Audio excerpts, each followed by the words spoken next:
Bonsoir à tous. Ce soir, un thème qui s'approche de Noël, puisque nous nous approchons de Noël. Nous n'allons pas étudier ce soir la date de naissance de Jésus-Christ, puisque quoi qu'on va en parler. Nous l'avons étudié l'année dernière et cette étude est en ligne sur Internet. Donc ceux qui le souhaitent pourront la consulter.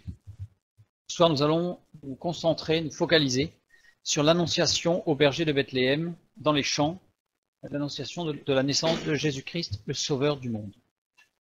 Je propose de commencer par la lecture du texte. Luc, chapitre 2, versets 8 à 14. Il y avait dans cette même contrée des bergers qui passaient dans les champs les veilles de la nuit pour garder leurs troupeaux. Et voici un ange du Seigneur leur apparut, et la gloire du Seigneur resplendit autour d'eux. Ils furent saisis d'une grande frayeur. Mais l'ange leur dit, « Ne craignez point, car je vous annonce une bonne nouvelle, qui sera pour tout le peuple le sujet d'une grande joie. C'est aujourd'hui dans la ville de David, il vous est né un sauveur, qui est le Christ, le Seigneur. Et voici à quel signe vous le reconnaîtrez. Vous trouverez un enfant emmailloté et couché dans une crèche. » Et soudain il se joignit à l'ange une multitude de l'armée céleste, louant Dieu et disant « Gloire à Dieu dans les lieux très hauts, et paix sur la terre parmi les hommes qui l'agréent. » C'est un passage, moi, qui, quand j'étais plus jeune, m'impressionnait. Je me disais, waouh, quelle chance ils ont eu quand même. Ils étaient en train de paître leur troupeau tranquillement. Tout d'un coup, un ange leur apparaît et leur dit des choses extraordinaires. Après, non seulement ça, mais en plus, ils ont le droit à une chorale. Chorale angélique, c'est quand même formidable. Et tout ça sans rien demander à personne. Ils ont été un peu pris, on va dire, au hasard. Ben voilà, tombé sur eux. Quelle chance. La nuit pour garder les troupeaux. Les troupeaux ne sont à l'extérieur que de mars à septembre. Donc là, je vais un petit peu parler un petit peu de ce qu'il y a autour. On a une ou deux diapositives et ensuite on va vraiment rentrer dans le vif du sujet. Donc les bergers étaient dehors pour garder leurs troupeaux, donc ça veut dire que les troupeaux étaient dehors aussi. Or, en Israël, les troupeaux ne sont à l'extérieur que de mars à septembre. Donc, ça veut dire que Jésus ne peut pas être né un 25 décembre. Les bergers n'auraient pas été dehors. Jésus est né en avril. Pour avoir plus de détails, voilà, à voir l'autre étude. Les bergers qui passaient dans les champs les veilles de la nuit. Dans les champs à Graouléo. Passer dans les champs à Graouléo. C'est un apax. Apax, on a vu plusieurs fois, ça veut dire que c'est un mot qui n'est employé qu'une seule fois dans la parole de Dieu. Donc il y a un sens particulier. Et ce sens doit être vu avec attention, puisqu'on ne peut pas le déterminer par rapport à d'autres passages qui pourraient nous donner un sens général du mot. Il est formé de deux racines, agraoléo. Agros, qui est tout ce qui concerne le champ, la campagne, agroalimentaire, agriculture, donc c'est la racine du mot, donc c'est agros, tout ce qui concerne l'agriculture. Et la deuxième partie du mot, aouléo, qui signifie jouer de la flûte. Ça veut dire qu'en réalité, comme je disais dans l'introduction tout à l'heure, nos bergers, eh bien c'est pas par un pur hasard que l'ange est venu leur annoncer la bonne nouvelle. C'est que ces bergers étaient réunis et ils jouaient de la flûte. Donc ils gardaient leurs moutons, leurs troupeaux bien entendu, mais ils n'étaient pas là à s'ennuyer ou à jouer aux cartes. Ils louaient Dieu, puisque dans la parole de Dieu, la flûte est toujours associée à la louange à Dieu, dans les psaumes de David en particulier. Donc comme il est écrit dans Ésaïe chapitre 30 verset 29, il est écrit « Vous chanterez comme la nuit où l'on célèbre la fête, vous aurez le cœur joyeux comme celui qui marche au son de la flûte, pour aller à la montagne de l'Éternel, vers le rocher d'Israël. » Si on regarde de plus près, donc voilà, les bergers étaient dans la louange, ce que nous avons vu. Ils n'étaient pas dans la plainte. Tant pauvre de nous, on est dehors, il fait nuit, c'est long. D'ailleurs, ils étaient plusieurs. Or, à l'époque, il y avait des tours de garde. Ça veut dire qu'ils n'étaient pas un l'un après l'autre, ils étaient tous ensemble pour louer Dieu. Non, c'est-à-dire qu'ils dormaient la nuit, les moutons. Mais ils les surveillaient, parce qu'il ne fallait pas qu'il y ait de loups, il ne fallait pas que quelqu'un vienne les voler. Non, ils dormaient à tour de rôle pendant la nuit. En fait, ils faisaient des veilles, des quarts, quoi. Ils n'étaient pas dans la plainte, et non plus, ils n'avaient pas une musique qui comblait le temps. J'ai appelé une musique vide, c'est-à-dire une musique, même si elle est chaude dans l'ambiance, mais il y avait un message particulier, la louange. Dans Colossiens chapitre 3, verset 16, nous lisons « Instruisez-vous et exhortez-vous les uns les autres en toute sagesse, par des psaumes, par des hymnes, par des cantiques spirituels, chantant à Dieu dans vos cœurs sous l'inspiration de la grâce. » Bien sûr, le texte que j'ai donné dans Colossiens, c'est après Jésus-Christ, donc c'est postérieur, mais ces bergers étaient vraiment dans l'esprit de la louange et dans l'attente d'une action de Dieu. Et l'action de Dieu s'est manifestée. Dieu s'est manifesté. On va reprendre le verset de Ésaïe, chapitre 30, verset 29, que nous venons de lire. Vous chanterez comme la nuit, où l'on célèbre la fête. Vous aurez le cœur joyeux comme celui qui marche au son de la flûte, pour aller à la montagne de l'Éternel, vers le rocher d'Israël. On va le regarder d'un peu plus près pour voir que ce texte correspond exactement à la situation. Vous chanterez comme la nuit. Comme, en hébreu, c'est la préposition beit, qui ne veut pas dire comme, mais qui veut dire dans. Donc, vous chanterez dans la nuit, ou pendant la nuit, à l'intérieur de la nuit. Où l'on célèbre la fête, célèbre Kadash. Kadash qui veut dire consacré, sanctifié. Sortir de ce qui est ordinaire. Vraiment, il y avait une action, dans le texte d'Ésaïe, il y a une action où il y a une recherche de la présence de Dieu et de sortir de ce qui est ordinaire, de se sanctifier, de se consacrer à Dieu. La fête, Chag. Chag qui veut dire fête de sacrifice. Donc il y a la notion de sacrifice. Ce n'est pas une notion de la joie, même s'il devait y avoir la joie, mais c'est une notion vraiment du sacrifice, donc pour le salut, pour la rémission des péchés. Et Chag veut dire aussi victime. Le mot ou n'existe pas dans le texte original en hébreu. Donc vous chanterez dans la nuit, et après il y a le verbe célébrer la fête. Ce verbe célébrer, Kadash, est au radical itpael. Itpael, ça veut dire que c'est un intensif réfléchi. C'est ce que nous avons vu tout à l'heure dans Colossiens, quand il est parlé de mutuellement. Exhortez-vous les uns les autres. Donc ça montre bien que dans ce texte d'Ésaïe, ça parle de personnes qui s'exhortent les uns les autres dans la louange, dans la fête. Mode infinitif, on voit que c'est important. Donc si je devais traduire littéralement ce début de phrase, ce début de verset, je dirais « Vous chanterez dans la nuit, vous sanctifiant, vous préparant pour la fête du sacrifice. » C'est-à-dire que les bergers étaient vraiment dans un état d'esprit, non seulement de plainte, pas de plainte je veux dire, mais surtout de préparation. Ils se préparaient à la rencontre avec Dieu. Ils ne savaient pas ce qui était en train de se passer, bien sûr. C'est dans un état d'esprit de préparation et d'attente de ce que Dieu pouvait faire. Vous aurez le cœur joyeux comme celui qui marche au son de la flûte. Halak. Halak, qui veut dire marcher, avancer, mais il est au mode participatif. Ça veut dire que c'est en marchant. Vous aurez le cœur joyeux en marchant au son de la flûte. Pour aller où? À la montagne de l'Éternel, vers le rocher d'Israël. La flûte, Khalil, employée 6 fois dans la Bible, dans l'Ancien Testament, employée uniquement 6 fois. Dans 1 Samuel 10,5, quand il est question d'une prédiction par prophétie, donc c'est d'une action de l'esprit dans la prophétie. Oui, c'est au son de la flûte que les prophètes prophétisaient et que Saül vint à leur contact et se mit à prophétiser. 1 Roi 1,40, établissement du roi Salomon, c'est au son de la flûte.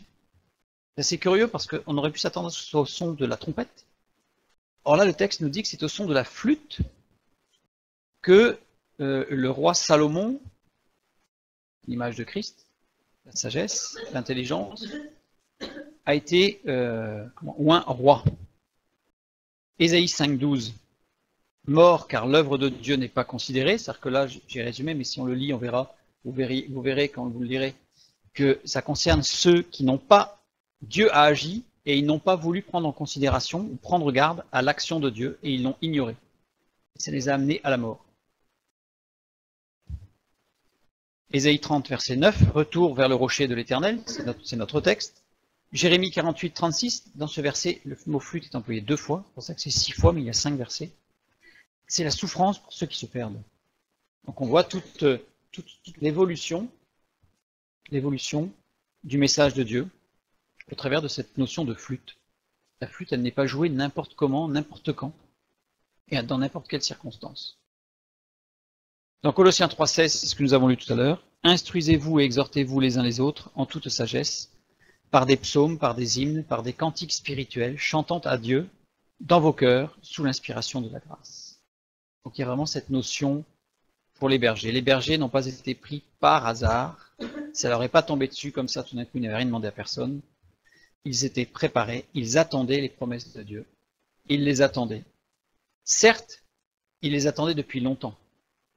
Car entre la dernière prophétie biblique et le temps de Jésus, il y a eu 400 ans.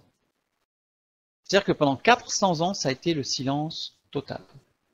Avec un envahisseur en plus qui tendait à détruire le pays, avec des tentatives de souiller toutes les jeunes filles juives par des pratiques ordonnées par la loi, qui voulait que toute jeune fille qui devait se marier devait d'abord passer dans la couche d'un général ou d'un gradé de l'armée. Tout ça, c'était pour éviter que le Fils de Dieu ne puisse naître. Comme nous le lisons dans l'Exode, quand le Pharaon a voulu faire mourir tous les garçons, en fait, il y a toujours eu une protection, puisque le peuple s'est toujours protégé par rapport à toutes ces agressions et toutes ces tentatives de destruction. Et là, en l'occurrence, il y a eu une protection. C'était l'une des raisons pour laquelle il fallait que Marie soit vierge.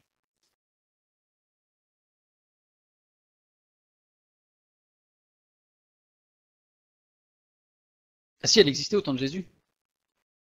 Elle existait au temps de Jésus, mais elle n'était pas pratiquée de façon systématique. Là, ça dépendait des militaires, quoi. Des militaires. Ceux qui l'ont vraiment, qui ont essayé de l'appliquer systématiquement, ce sont les Grecs. Donc, ils attendaient les promesses de Dieu dans la louange en commun, pas chacun dans son coin, en commun, c'est important, s'exhortant les uns les autres, accomplissant le plan de Dieu, sans s'en rendre compte. En fait, ils étaient en train de réaliser une des prophéties concernant la venue du Messie, et ils ne s'en rendaient pas compte. Pourquoi? Parce qu'ils étaient tout simplement sensibles à la voix de l'Esprit, et ils se laissaient guider sans savoir. Ça va être quelque chose de vraiment fondamental pour les bergers, c'est qu'ils se sont laissés guider, et ils ne savaient pas qu'ils étaient en train d'accomplir le plan de Dieu, je dirais, au millimètre près. Au millimètre près. Et tout ça dans la simplicité et dans la confiance.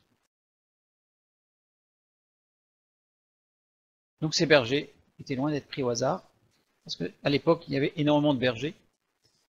C'est ceux-là qui ont été choisis. Pourquoi? Parce qu'ils étaient prêts. Ils cherchaient à être prêts. Luc chapitre 2, verset 12, nous lisons. Et voici à quel signe vous le reconnaîtrez. Donc là, c'est l'ange qui parle aux bergers, qui leur annonce une extraordinaire nouvelle, et qui leur dit, voici, vous allez avoir un signe, vous trouverez un enfant emmailloté et couché dans une crèche. Une crèche. On va revenir un petit peu plus loin, on va se rapprocher pour comprendre un peu ce que c'était que cette crèche.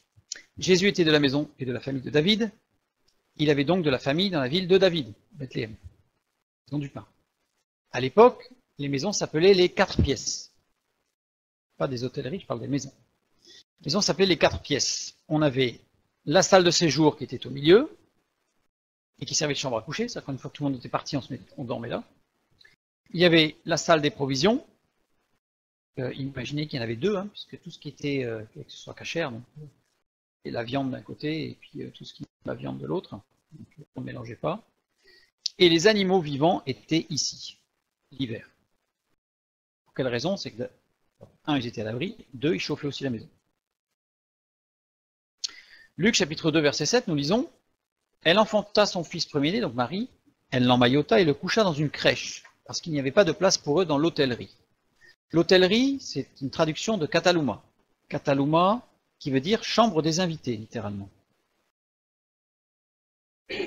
Ou chambre d'en haut. Ça, c'est quand il s'agissait en particulier de maisons à 2 étages, donc là, c'était des maisons riches, où il pouvait y avoir 2 étages, auquel cas les animaux étaient en bas, et les habitants étaient en haut. Ça, la chaleur animale faisait que l'étage était chauffé. Ou grande salle à manger, Kataluma. Ce n'est que par extension que parfois on l'utilise dans le sens d'hôtellerie. Le lieu d'accueil par excellence, donc une chambre pour les invités. Et ce n'est pas un mot générique pour désigner l'hôtellerie. Donc la Kataluma désigne la chambre des invités. Et donc, à l'époque du recensement, parce que là c'était le recensement de Quirinius. Joseph avait toute sa famille était de Bethléem, donc toute la famille de Joseph était réunie à Bethléem. Donc les maisons de la famille de Joseph étaient prises d'assaut, donc il n'y a plus de place. Il n'y avait plus de place dans les Cataluma, dans la chambre des invités, ou même dans les chambres, ou même dans la salle à manger. On voit, Cataluma c'est la grande salle à manger. Il n'y avait plus de place. Donc, Joseph et Marie se sont installés dans la pièce des animaux. Puisque les animaux étaient à l'extérieur, cette pièce était totalement propre, puisqu'elle faisait partie de la maison. Donc ils ne sont pas, contrairement à ce qu'on peut entendre ou lire, ils ne sont pas partis dans une grotte quelque part avec un âne et un bœuf, puisque l'âne et le bœuf étaient forcément à l'extérieur, s'il y en avait un de chaque était à l'extérieur de la maison, donc c'était pas possible. L'hiver, c'était être des moutons, ça pouvait être un bœuf, ou l'âne, mais c'était l'hiver. Or là, c'était pas l'hiver puisque les bergers étaient à l'extérieur. Ça veut dire qu'il n'y avait pas d'animaux dans les maisons. Ces pièces étaient vides puisque les animaux étaient au champ, justement. Ce n'est qu'à partir du VIe siècle que la crèche telle que nous la connaissons est apparue. 600 ans après Jésus-Christ, qu'on a commencé à désigner la crèche avec un âne, un bœuf, etc. Alors voilà, l'âne et le bœuf, on va en parler rapidement, viennent des livres apocryphes, des livres qui ont été rajoutés par l'Église catholique bien plus tard, en s'appuyant sur deux textes, dans Ésaïe chapitre 1 verset 3, quand il est dit « Le bœuf connaît son maître et l'âne la crèche de son seigneur ». Donc il est parti là-dessus pour dire qu'il y avait un bœuf et un âne dans la crèche. Et « Accomplis ton œuvre entre deux animaux, ô Éternel » dans Habacuc chapitre 3 verset 2. Je ne rentre pas dans les détails, ce n'est pas le sujet de ce soir. Et en particulier la traduction des Septante, parce que si on prend la traduction hébraïque, on a « Accomplis ton œuvre dans le cours des années, ô Éternel ». On voit que la traduction n'a pas du tout été orientée, parce qu'elle s'est appuyée sur d'autres textes que les textes bibliques. Juste pour en parler rapidement. Luc chapitre 2 verset 12, on revient sur notre texte. « Et voici à quel signe vous le reconnaîtrez ». Un signe. Extraordinaire, un signe. Combien de fois, nous, on va entendre des gens qui vont dire « Ah, je voudrais un signe ». Il faudrait un signe pour prendre une décision, ça peut être très importante, mais il faudrait un signe. Alors on prie, on demande un signe. Et eux, ils ont un signe. Il faut même en avoir 3. On leur donne un signe, c'est extraordinaire. Imaginez Dieu qui nous dise, Seigneur, je voudrais un signe, Seigneur, je voudrais un signe, et puis Dieu nous dit, je vais te donner un signe. On ouvre tout, les yeux, les oreilles, tout, les mains, tout. Ça va être formidable, on va avoir un signe, ça va être extraordinaire. Et ils en ont un. Extraordinaire. Voilà. Combien de fois nous cherchons ou demandons un signe de la part de Dieu? Un signe. On voudrait un signe. Alors, les bergers, ils ont un signe. Un enfant emmailloté et couché dans une crèche. C'est un super signe. Le mot enfant, brephos, qui veut dire un nouveau-né. C'est assez fréquent qu'il y ait des nouveau-nés quand même. Donc le super signe, un bébé. Et il était emmailloté. Ça c'est le second super signe, parce que tous les bébés étaient emmaillotés. Donc on a affaire à un signe extraordinaire, un bébé emmailloté. Enveloppé dans des langes. Tous les bébés étaient emmaillotés. Couché dans une crèche. Couché, keimaï, qui veut dire couché ou qui veut dire mise en réserve. Et la crèche, fatné, une mangeoire. Sachant qu'à l'époque, rien de surprenant dans cette période, qui était surchargée, où tout le monde était les uns sur les autres à cause du recensement. Bethléem, qui est une ville essentielle dans l'histoire d'Israël par rapport à la famille de David, était certainement bondée de monde. Donc il y avait des gens partout qui essayaient de dormir partout. Et donc, le signe que Dieu donne, c'est un bébé emmailloté qui dort. À cause du recensement.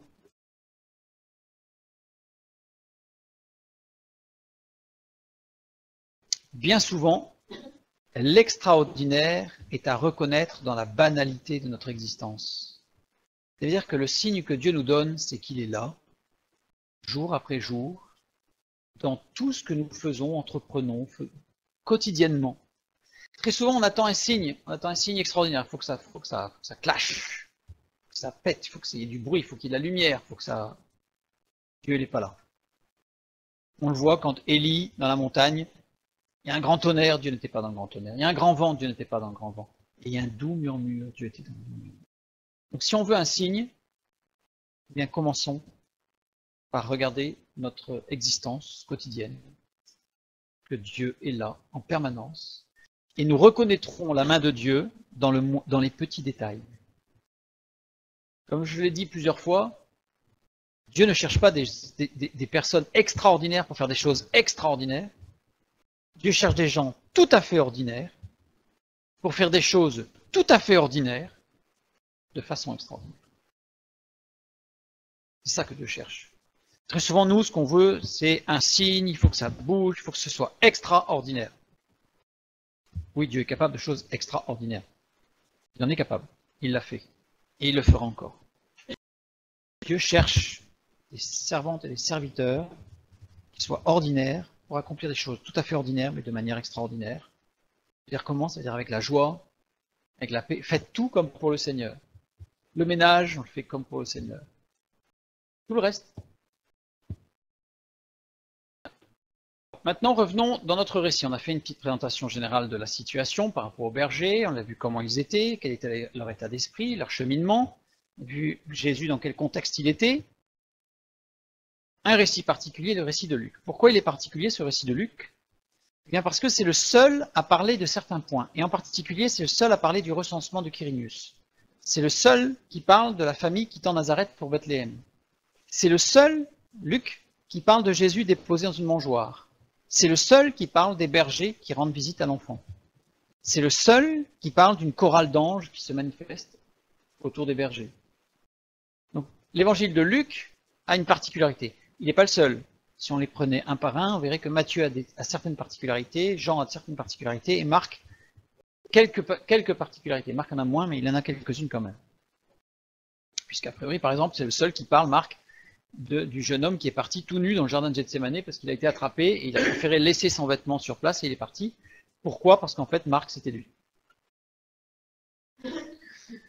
Le récit de Luc, d'abord destiné à Théophile. C'est comme ça qu'il commence. À toi, ô excellent Théophile.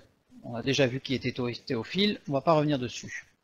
Dans l'étude sur le jeune homme riche et le pauvre Lazare. En tout cas, ce texte insiste sur l'universalité du message de Jésus-Christ. Chaque évangile a une sorte d'orientation, le projecteur est mis dans l'un des aspects de l'œuvre de Christ. Là, en particulier pour Luc, c'est l'universalité du message de Jésus-Christ. Il montre dans son texte le ministère de Jésus parmi les personnes en marge de la société de l'époque. On va le retrouver extrêmement prévenant auprès des pauvres, auprès des démunis, auprès de ceux qui ont tout perdu. Et donc c'est l'action de Christ auprès des exclus de la société. C'est dans le récit de Luc. Les bergers sont les deuxièmes à être prévenus de la naissance du Sauveur. Alors, pour ceux qui connaissent le texte, qui s'en rappellent bien, vous allez être surpris puisque vous allez me dire, oui mais non, parce que les mages ont été prévenus avant, parce qu'ils ont vu l'étoile avant que les bergers soient prévenus, puisque les bergers ont été prévenus alors que l'enfant était né, alors que les mages ont été prévenus par l'étoile alors que Jésus était juste à la naissance. Donc on va en parler rapidement, nous allons dans Matthieu chapitre 2 versets 7, 9 et 10. Alors Hérode fit appeler en secret les mages, et s'enquit soigneusement auprès d'eux depuis combien de temps l'étoile brillait, cette fameuse étoile. Après avoir entendu le roi, ils partirent, et voici l'étoile qu'ils avaient vue en Orient marcher devant eux jusqu'à ce qu'étant arrivée au-dessus du lieu où était le petit enfant, elle s'arrêta. Quand ils aperçurent l'étoile, ils furent saisis d'une très grande joie. Première hypothèse quant à cette étoile, c'était que il a été dit pendant très longtemps, pendant plusieurs années, que c'était une comète. Ce devait être une comète. Aucune des comètes répertoriées à ce jour n'a pu être visible à cette date. On connaît le cycle des comètes, on sait combien de temps elles passent, on connaît leur distance, elles sont connues. Or, à cette période-là, aux alentours de l'époque de la naissance de Jésus, quand je dis aux alentours, c'est dans les 50 ans, 25 avant, 25 après, voire plus, il n'y a pas eu de comète. Donc ça ne peut pas être une comète. Deuxième hypothèse, une nova, une supernova, c'est-à-dire qu'une explosion d'une planète, d'une nova et d'une supernova, au loin, qui aurait brillé, qui aurait donné un aspect de surbrillance à un moment donné. Les deux plus proches datent de 134 avant Jésus-Christ et de 123 après Jésus-Christ. C'est-à-dire que des novas, il n'y en a pas eu à l'époque de Jésus. Ça ne peut pas être une nova. Ce qui va nous permettre de comprendre cette étoile, ce que c'était, ce sont les travaux de Kepler, le fameux astrophysicien qui a mis en place des théories sur tous les mouvements planétaires. Donc, travaux de Kepler en 1606, qui a repéré qu'il y a eu une conjonction de Jupiter et de Saturne dans la constellation du Poisson. Donc un alignement, on va dire, un alignement de planètes, qui a donné une surbrillance à un moment donné. Cette configuration ne se retrouve qu'en 8690, on en a encore pour un moment, avant que ça nous arrive, et en -7. Et en -7, c'est arrivé à 3 reprises. Le 12 avril, le 3 octobre et le 4 décembre. Le 12 avril, les mages ont reçu l'information que le Messie est né. C'est pour ça que tout à l'heure je disais qu'il est né au début avril. Si vous voulez plus de détails sur la première étude, c'est beaucoup plus détaillé. Pourquoi les gens disent que c'est décembre? Parce que c'est à partir de Constantin, essentiellement, en 300 après Jésus-Christ, qu'il a fallu recentrer un petit peu l'Empire. Et donc, il a été choisi cette date-là, parce que c'était la fête, c'était les Saturnales, c'était la fête de tous du dieu Soleil, du dieu Thor, me semble-t-il, dans le Grand Nord. Et donc, en fait, ça permettait de réunir tout le monde en disant, bah, enfin, bon, maintenant tout le monde continue à faire la fête, mais on dit que c'est Jésus. En fait, c'est pas Jésus.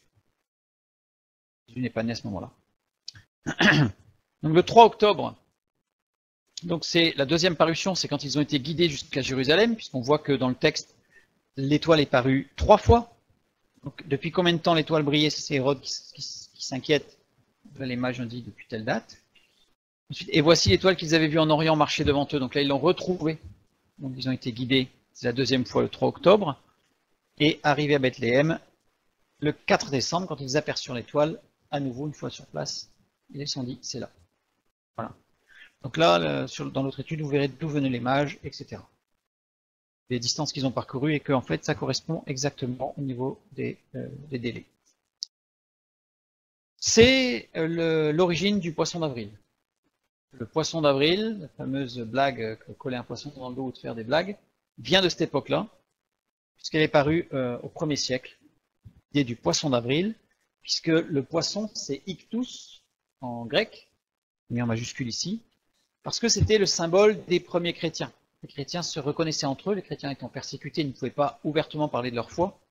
Donc ils dessinaient sur le sol un petit poisson, quelque part, ils faisaient le signe d'un petit poisson. Et si l'autre répondait par un petit poisson, c'est que c'était aussi un chrétien. Et auquel cas, ils pouvaient à ce moment-là plus librement échanger sur la foi. Donc c'est l'idée du poisson. Pourquoi le poisson? Parce que ictus, première lettre de Jesus, Jésus, deuxième lettre Christus, Christ, troisième lettre Théou, c'est-à-dire Dieu, de Dieu, quatrième lettre Ouios, Seigneur, ou Fils, pardon, et Soter, Sauveur. C'est l'acrostiche en fait, ictus, de Jesus Christus, Théou, Ouios, Soter. Jésus-Christ, Fils de Dieu, Sauveur. Et comme Jésus est né en avril, eh bien, il se moquait des gens qui croyaient que le Fils de Dieu pouvait être né en avril, parce que leur symbole c'est le poisson, donc c'était le fameux poisson d'avril. Vraiment croire à une chose pareille, c'est faut être un peu simplé. C'est l'origine du poisson d'avril. Les bergers. Les bergers représentent le peuple. Le berger, c'est celui qui fait partie du peuple. Mais à l'inverse des mages, qui sont des gens très importants, savants. Le berger n'a pas à être savant. Certains bergers ne savaient pas compter. En fait, ils avaient un petit sac avec des cailloux, avec le nombre de moutons, avec le même nombre de cailloux. Et quand ils comptaient les moutons, en fait, ils égrenaient les cailloux pour voir s'il ne manquait pas de moutons. Vous voyez, donc le berger est celui qui n'a pas de représentation ni de richesse, ni intellectuelle. Donc symbolise le peuple. En particulier de ceux qui s'attendent à Dieu, qui le recherchent et qui l'attendent. Puisque les Hébreux étaient tous des éleveurs. Les Hébreux étaient des éleveurs, on le voit à l'époque en Égypte. Quand ils rentrent en Égypte, ils étaient mis au pays de Goshen parce que les Égyptiens en avaient en horreur, parce qu'ils étaient éleveurs. Il y avait des bergers, c'était une horreur pour les autres. Donc le peuple hébreu a de tradition toujours été un peuple de bergers, qui s'attendent à Dieu. Dans la parole de Dieu, il n'y a que 5 bergers. Ils sont nommés comme étant des bergers. Bien sûr, il est parlé de bergers qui ne sont pas nommés, mais il n'y en a que 5 qui sont nommés comme étant lui, un tel, était berger, fut berger. Il n'y en a que 5. On va les regarder. Il y a Abel, le premier, Moïse, David, Amos et Osée. Il n'y en a que 5. Remarquez que j'ai mis dans l'ordre chronologique. C'est-à-dire que dans nos Bibles, le prophète Amos est placé après Osée, alors que chronologiquement, il devrait être placé avant. On en a déjà parlé, mais je les ai mis dans l'ordre et vous allez voir que c'est important de les mettre dans l'ordre chronologique, sinon on rate quelque chose. Nous allons les regarder un par un, assez rapidement évidemment, parce que sinon, rien que sur chacun d'eux, on pourrait faire toute une soirée. Abel, Genèse chapitre 4, versets 2 à 5. Abel fut berger et Caïn fut laboureur. Au bout de quelque temps, Caïn fit à l'Éternel une offrande des fruits de la terre, et Abel de son côté en fit une des premiers-nés de son troupeau et de leur graisse. L'Éternel porta un regard favorable sur Abel et sur son offrande, mais il ne porta pas un regard favorable sur Caïn et sur son offrande. Caïn fut très irrité et son visage fut abattu. C'est un passage qui souvent prête un petit peu à contestation pour certains, à interrogation pour d'autres, puisqu'on a l'impression que Dieu a été partial. Alors certains vont dire oui, mais c'est parce qu'Abel était éleveur et que symboliquement il y avait l'agneau, c'était prophétique, donc il était préféré. Ça reste anormal. Ça reste anormal et partial, injuste. Injuste. D'autant plus qu'on va voir que Caïn fait les choses bien quand même. Caïn fut laboureur, donc agriculteur. L'aîné a pris la suite de son père. Pourquoi? Parce que dans Genèse 2,15, nous lisons « L'Éternel Dieu prit l'homme et le plaça dans le jardin d'Éden pour le cultiver et pour le garder. » C'est pas écrit que Dieu a placé l'homme pour être un berger. C'est écrit que Dieu a placé l'homme, Adam, dans le jardin pour entretenir le jardin, cultiver et garder le jardin. Donc Caïn, l'aîné, premier des fils, il a fait, je dirais, il a pris quasiment la succession de son père, puisque lui-même travaille la terre, comme c'était la mission de son père. Laboureur, Abad et Adama, c'est deux mots traduits par laboureur, Abad, Adama, qui veut dire travailler, être soumis, et la terre. C'est-à-dire qu'il a tout est bon là. On a affaire au fils aîné qui succède à son père, qui est soumis, qui est travailleur, travaille la terre, tout va bien. Tout va bien. Caïn fit à l'Éternel une offrande, mincha. Mincha veut dire offrande ordinaire ou tribut. C'est-à-dire qu'il rend à Dieu le prémice. Dans l'offrande en elle-même, rien de particulier, tout va bien. Tout est normal. Tout est bon, je dirais. Caïn était, entre guillemets, parfait dans ses actions et son comportement. Rien à redire. Rien à redire. L'Éternel porta un regard favorable sur Abel et sur son offrande. Là on se dit, pourquoi est-ce que Dieu a regardé favorablement Abel et défavorablement Caïn? Reprenons notre texte. L'Éternel porta un regard favorable sur Abel et sur son offrande. Porter un regard favorable, c'est la traduction de Shah. Shah qui veut dire regarder fixement. Donc Dieu a regardé fixement Abel et son offrande. Et ce regard fixe, Shah, signifie regarder fixement à quelque chose. Donc je regarde fixement mon micro. Et regarder fixement autour. C'est-à-dire que littéralement, nous pourrons lire, l'Éternel regarda fixement Abel et son offrande, et il regarda fixement aussi le contexte de Abel et son offrande, ce qu'il y avait autour, Abel et son offrande. Pour Caïn, on a une négation, mais il ne porta pas un regard favorable, il ne regarda pas fixement. Ne pas, cette négation, c'est l'eau qui est placée devant le verbe, devant chat. L'eau. L'eau qui est une négation, c'est l'inverse de l'affirmative, mais qui veut dire aussi impossibilité. Ça veut dire qu'on peut très bien traduire sans déformer le texte, en prenant le texte, le mot tel ce qu'il veut dire, mais Dieu était non pas dans l'incapacité, parce qu'il n'a pas d'incapacité Dieu, mais il était dans une impossibilité de regarder fixement à Caïn et autour de Caïn. Voir pourquoi. L'Éternel porta un regard favorable sur Abel, mode imparfait. Ça veut dire que l'action, processus ou condition non accomplie, inachevée, prolongée. C'est quelque chose qui était tout le temps. Qui était tout le temps vrai. Maintenant, on regarde pour Caïn. Porter un regard favorable, c'est toujours chat. Je vais dire regarder fixement, pas de problème, c'est le même mot. Par contre, il est au mode parfait. Action accomplie, terminée, instantanée et unique. En réalité, Caïn ne voulut pas que Dieu voie ce qu'il y avait autour de son offrande. C'est-à-dire qu'en fait, Caïn ne voulait pas que Dieu voie l'intérieur de son cœur. Oui, Caïn avait un comportement, une attitude irrépréhensible, irréprochable. Cela nous renvoie directement à cette parabole du fils prodigue, où le fils aîné avait un comportement irréprochable. Il travaillait, il était consciencieux, il était sérieux, il était serviable, il était à la maison. Il n'y avait pas de problème. Sauf que son état de cœur n'était pas bon. Son état de cœur n'était pas bon. Et c'est pour cela que Dieu ne pouvait pas regarder favorablement, dans le sens chat, Caïn et son offrande, puisque Caïn lui-même ne voulait pas. Et ça nous renvoie à ce que Jésus a dit, je frappe à la porte, et celui qui ouvre, je rentrerai, je souperai avec lui. Dieu a la capacité de défoncer la porte. Mais ce n'est pas son plan. C'est quelque chose de libre. Caïn a refusé. Caïn a refusé.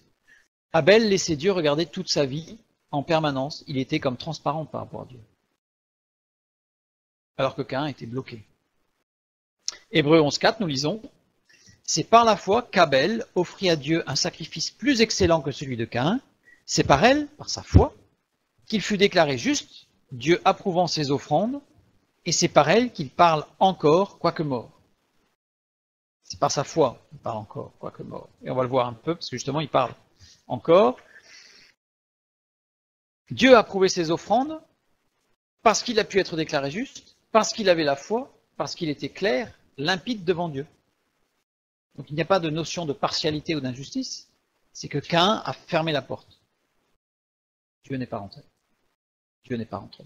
Et pourtant, je dirais entre guillemets, et pourtant Caïn avait le privilège d'être l'aîné et de faire ce que Dieu avait dit à Adam de faire.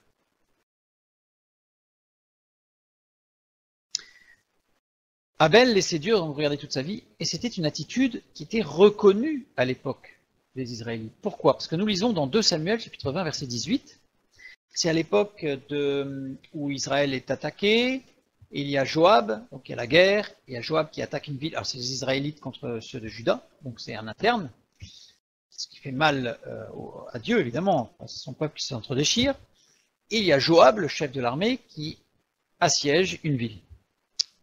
Et une femme interpelle Joab, lui demande de venir au pied de la muraille, et lui dit cette parole. Autrefois, on avait coutume de dire que l'on consulte Abel, et tout se terminait ainsi. Curieux comme phrase. Et on voit dans la suite du texte que du coup Joab se recule, l'armée s'en va, c'est fini. La guerre est terminée. Uniquement par cette parole. Pourquoi? Parce que, et tout se terminait ainsi, tout, ça concerne les conflits, les guerres, toute la violence, que l'on consulte Abel. Un mot n'est pas traduit, justement, chat. Que l'on regarde fixement à Abel et autour. Il est au mode infinitif. Et il est répété, ce verbe chat, une deuxième fois.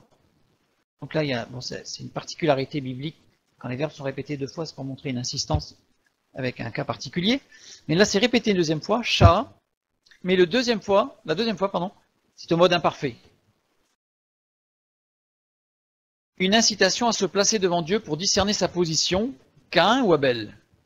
Quelle position est-ce que j'ai? Et cette phrase, quand on disait, autrefois on avait coutume de dire que l'on regarde fixement à Abel, cela signifiait que l'on analyse la situation pour savoir, est-ce que je m'entête, je me referme comme Caïn, ou est-ce que je suis ouvert et juste comme Abel?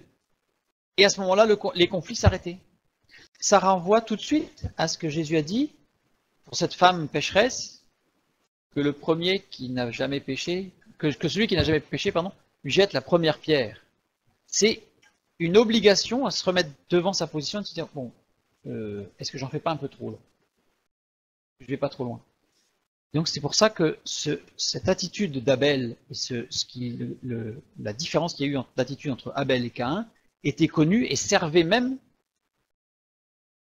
pour arrêter les conflits en disant position-nous chacun. C'était pas pour dire à l'autre, hey, il faut que tu regardes un peu. C'est juste une position. Les deux antagonistes se mettaient en position de dire bon, on réfléchit. Est-ce qu'il vaut mieux pas se poser la question s'il n'y en a pas un de nous deux qui se sent tête là?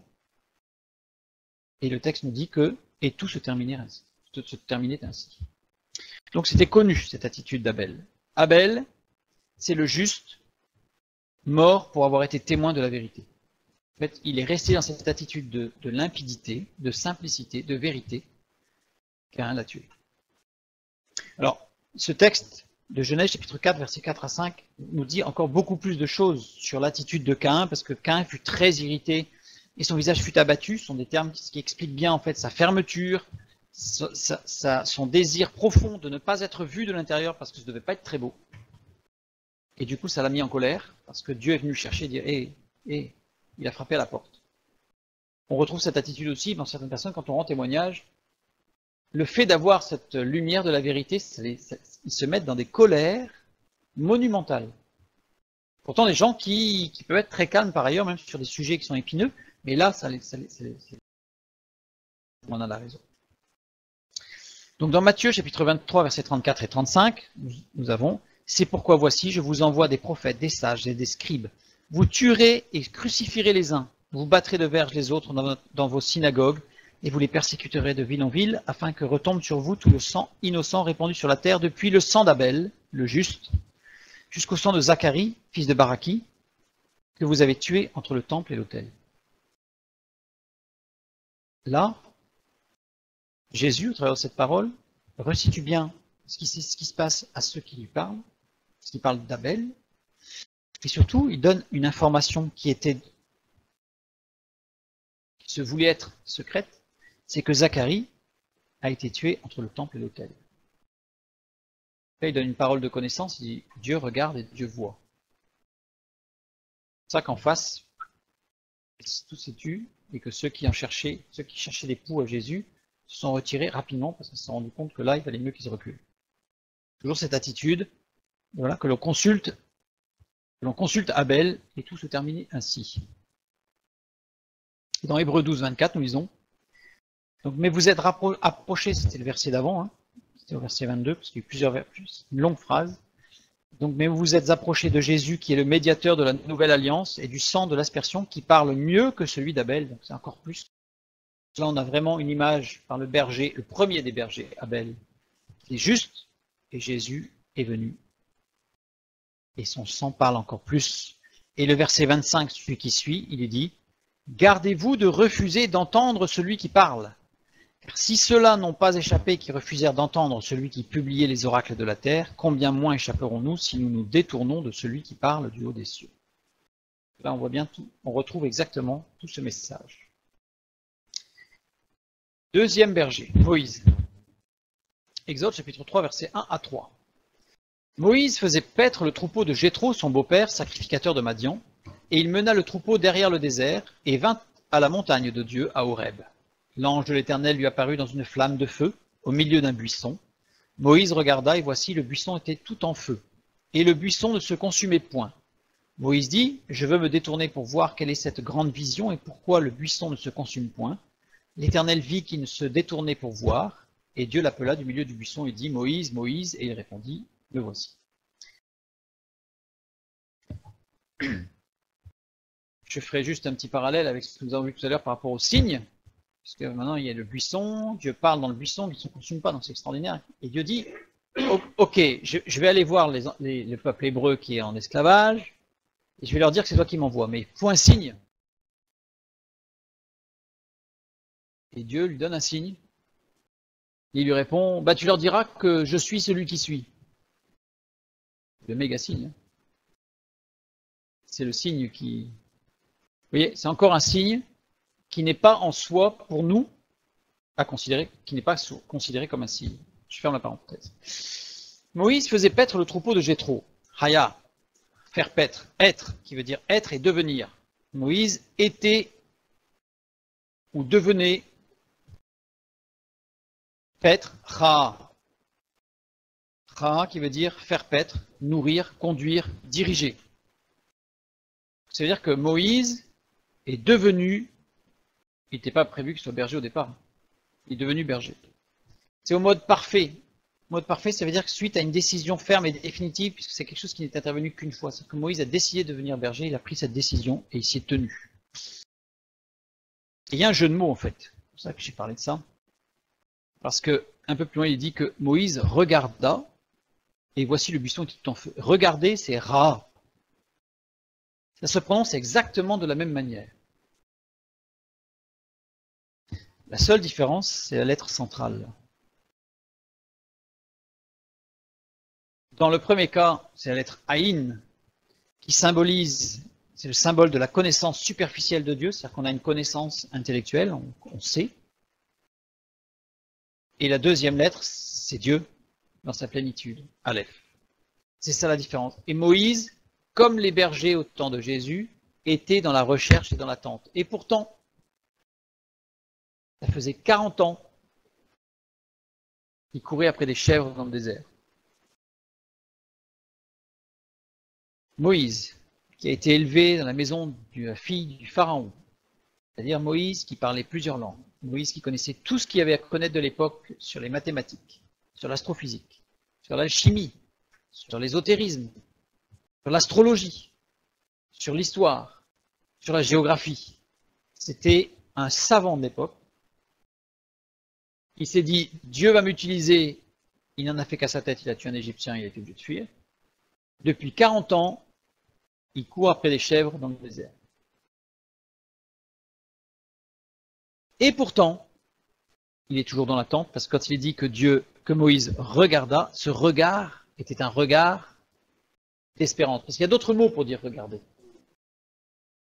C'est ce mot-là qui a été utilisé. Moïse, c'est celui qui a accepté de tout abandonner.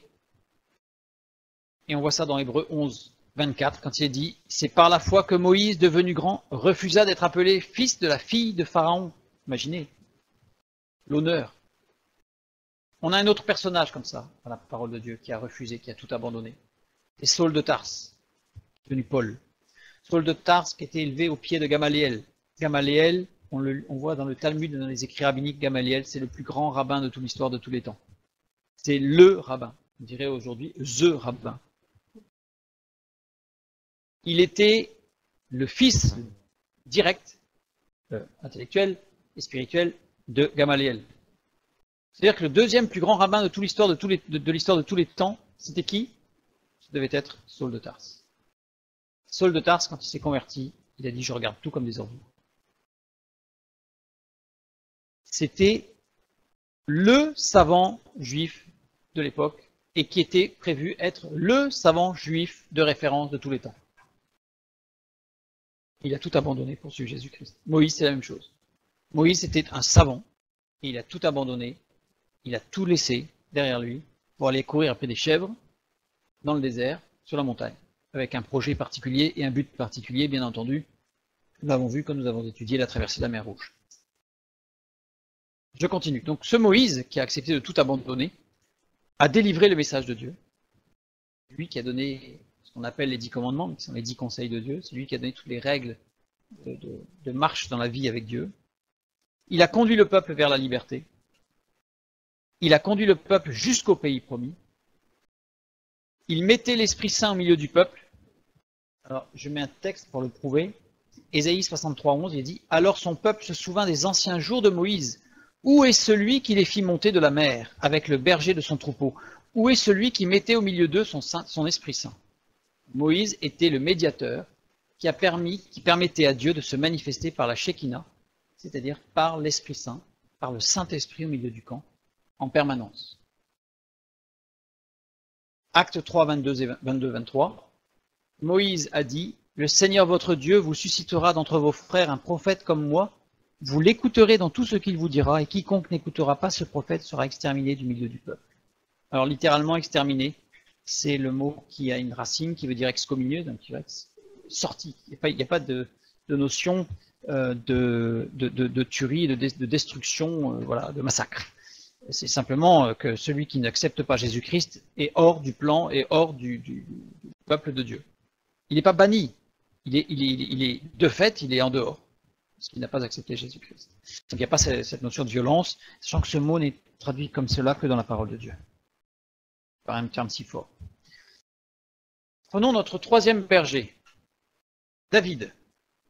Alors David, il y a beaucoup de choses à dire, donc on va résumer. Hein. David, c'est le berger devenu roi.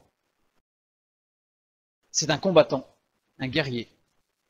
Là, on a un texte, un Samuel 17, 34 et 35, quand il va pour combattre contre Goliath, David dit à Saül, ton serviteur faisait paître les brebis de son père, et quand un lion ou un ours, c'est pas une hyène ou un petit lynx, hein, c'est un lion ou un ours, venait en enlever une du troupeau, je courais après lui, je le frappais et j'arrachais la brebis de sa gueule.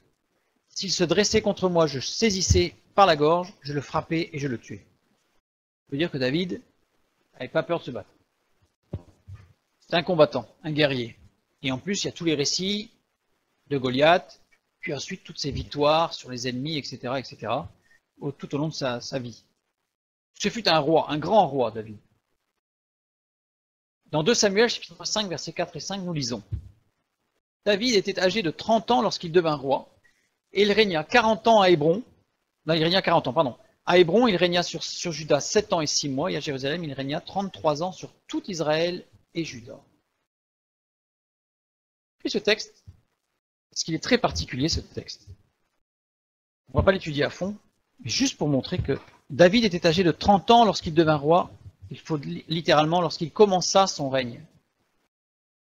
On pourrait traduire dans un langage moderne, parce qu'à l'époque ce langage n'existait pas, David était âgé de 30 ans lorsqu'il commença son ministère. Il régna 40 ans. Il régna 40 ans, on peut le traduire littéralement par « après 40 rois ». Et quand il est dit qu'il régna 33 ans sur Israël, on peut le lire que c'est à 33 ans que son ministère s'établit sur tout le monde. Parce que dans la parole de Dieu, quand on dit tout Israël et Juda, ça représente le monde. C'est une prophétie, ce texte. Parce que littéralement, on peut dire David, un fils de David, commence son ministère à 33 ans, après 40 rois. Quand on lit dans l'évangile selon Matthieu, la généalogie de Jésus, il y a 40 rois. 40 rois entre David et Jésus. Et son règne sur tout Israël et Juda à 33 ans. Jésus est mort à 33 ans. Et il a commencé son ministère à 30 ans. Voilà. C'est pour faire le parallèle. Rapidement. C'est très d'être creusé, mais bon, rapidement. Quatrième berger, Amos. Dans Amos chapitre 1, verset 1, nous lisons « Parole d'Amos, l'un des bergers de Tekoa », etc. Amos, en hébreu, littéralement, c'est celui qui porte le fardeau. Celui qui porte le fardeau. Dans Matthieu chapitre 8, verset 17, nous lisons « Afin que s'accomplisse ce qui avait été annoncé par Ésaïe le prophète, il a pris nos infirmités et il s'est chargé de nos maladies. » Jésus s'est chargé de toutes nos maladies, de toutes nos infirmités, du péché. Il nous oppresse si facilement. Il a tout pris sur lui. Dans Amos chapitre 7, verset 14, nous lisons « Amos répondit à Amathia, je ne suis ni prophète, ni fils de prophète, mais je suis berger, et je cultive des sycomores. » Le sycomore est un arbre très particulier, là aussi, on va voir beaucoup de choses.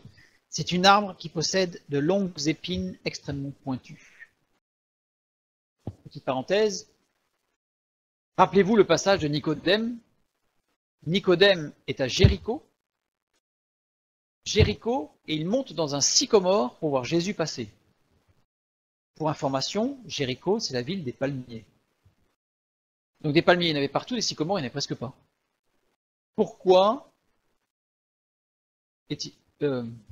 Zachée, pardon, je dis Nicodème. Waouh, merci. Zachée, merci. Pourquoi Zachée est-il monté dans un sycomore? Parce qu'en fait, il va monter dans un sycomore et quand il va en descendre, mais en montant dans le sycomore, en fait, il exprime toute sa souffrance. Parce que le sycomore, en fait, est le symbole de la souffrance, avec toutes ses épines.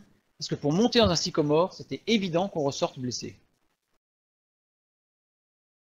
On en ressort blessé. Comme de l'aubépine. Imagine monter dans un arbre. acéré d'eau, un buisson d'aubépine, ça ne fait pas de bien. Donc là, c'est la même chose. Donc Amos est dans la souffrance. Il porte le fardeau. Et notre dernier berger, Osée, Osée chapitre 1, verset 2.